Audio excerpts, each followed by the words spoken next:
Estamos aquí en el estudio ya con Álvaro Pachi, precisamente para ir analizando un poco lo que significa esto. Álvaro, buenas noches. ¿Cómo estás, Ramón? Muy buenas noches. Es una grave crisis, sin duda. Sus dimensiones todavía no las conocemos. El Estado Mayor Conjunto agrupa a las tres ramas de las Fuerzas Armadas, ¿no es verdad? Depende coordinadamente del Ministerio de Defensa. ¿Qué tal gravedad puede tener sin saber uno la dimensión de todo aquello que se filtren documentos a ese nivel?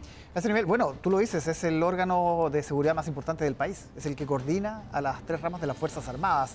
Por lo tanto, nos deja vulnerables como país. Lo que pase, cualquier cosa que le pase al Estado Mayor Conjunto significa una vulnerabilidad. Y en este caso, por la magnitud de lo que tú mismo mencionabas, de lo que veíamos en las notas y en los informes, estamos hablando de 400.000 correos electrónicos, una cifra que realmente parece inabordable, y una cantidad de gigabytes y terabytes que los cibernéticos ahí han planteado durante la jornada. 340 gigabytes. Exactamente, es una locura, es una locura. Ahora, conversaba con varios expertos que decían, una vez que se produce ya esta filtración, que el hacker logre ingresar a este banco de datos, da lo mismo que saque 10 megabytes o 340 terabytes. Finalmente, una vez que se produce ese agujero, es realmente lo grave, y es lo que, por eso, el gobierno ha tomado la decisión, y el presidente lo hizo desde Nueva York, de enviar de vuelta anticipadamente a la ministra de Defensa.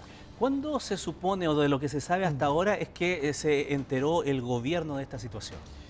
Lo que sabemos hasta ahora, armando de alguna manera todos los antecedentes que se han conocido, las fechas, los datos, la ministra de Defensa viaja a Nueva York sabiendo esto. El presidente se entera, según lo que hemos podido confirmar con altas fuentes de la moneda, se entera en Nueva York, en una reunión con la propia ministra de Defensa, una reunión telemática con la ministra del Interior, con la vicepresidenta actual, Carolina Toá. Y en ese sentido es que el presidente toma esta decisión para dar una señal de decir, acá no se pueden cometer errores, esto es demasiado delicado. No sabemos todavía, hay información contradictoria, si hay dentro de estos correos electrónicos filtrados temas que signifiquen temas de seguridad nacional.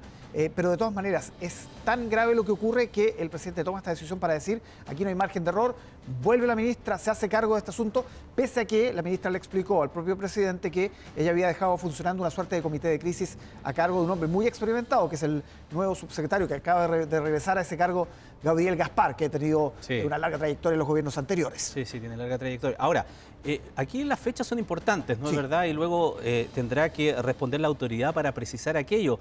Pero una cosa es que se viaje sabiendo que hay algún problema, y otra cosa es saber cuál es la magnitud de ese problema. Porque ayer lo decíamos, ¿te acuerdas? Para que la ministra de Defensa haya sido combinada por el presidente a volver de inmediato a Chile, en un acto ayer que se desarrollaba en Estados Unidos de enorme significación, porque había un homenaje al discurso del presidente Allende en la Asamblea General de las Naciones Unidas. Ella es la nieta de Salvador Allende, pero no queda en esa reunión, sino que se tiene que volver de inmediato. ¿El presidente no estaba al tanto de la magnitud de lo que podía significar?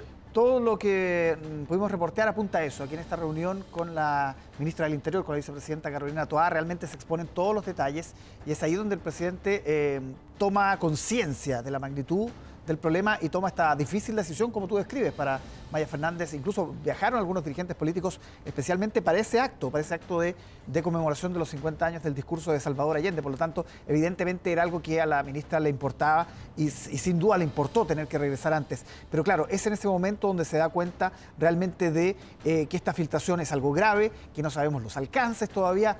Hay una suerte de control de daños durante toda la jornada, en eso seguramente está hasta ahora todavía la ministra y sus asesores, y es ahí donde el presidente decide dar esta señal. Vamos a ir a Estados Unidos. Una última consulta al respecto de lo que se ha sabido. ¿En qué pie queda la ministra de Defensa luego de esta situación? Porque ya tenemos la salida del general Guillermo Paiva, que era el jefe de este organismo. ¿A cuánto más puede escalar esta situación? Que era bastante esperable lo del general Paiva, que es además un experto en inteligencia y era la autoridad militar responsable, por decirlo de alguna manera. La ministra de Defensa no la tiene fácil, viene una ofensiva fiscalizadora importante, ya se ha anunciado en el Congreso, tiene varias citaciones al Parlamento. Por lo pronto el martes. Por lo pronto el martes, sí. Nadie ha hablado todavía, me parece, en la oposición, nadie ha pedido la renuncia, para decirlo derechamente.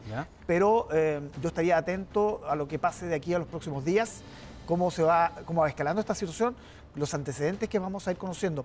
Ojo que también salpica al comandante jefe del Ejército, al general Javier Iturriaga, porque según publicó EMOL durante esta jornada, en abril del 2021 Microsoft alertó al Estado Mayor Conjunto, y en ese entonces era Javier Iturriaga, el actual comandante en jefe, el que estaba a cargo. Así que también seguramente van a venir explicaciones de la máxima autoridad del ejército el día de hoy. Ya, pero la filtración se produjo en mayo En mayo, de este año. el gobierno, a través de la ministra, sabe de esta situación. Incluso una de las versiones apunta a que el Estado Mayor Conjunto del Ejército le habría pedido incluso recursos para poder subsanar una situación que ha sido alertada también por varios especialistas, que no hubo los esfuerzos, ni hubo un trabajo de refuerzo de los sistemas de protección de datos durante los últimos años. Le pidieron recursos, no sabemos todavía si el gobierno accedió a esa petición que se habría realizado en mayo, pero el gobierno sabía en mayo. El tema es que Microsoft, y este es un dato nuevo, habría alertado el año pasado sobre una situación al menos similar, seguramente más acotada. Por eso es que los tiempos son importantes y la claridad respecto de aquello también tendrá que ser dada a conocer con mayores detalles en las próximas horas, en los próximos minutos.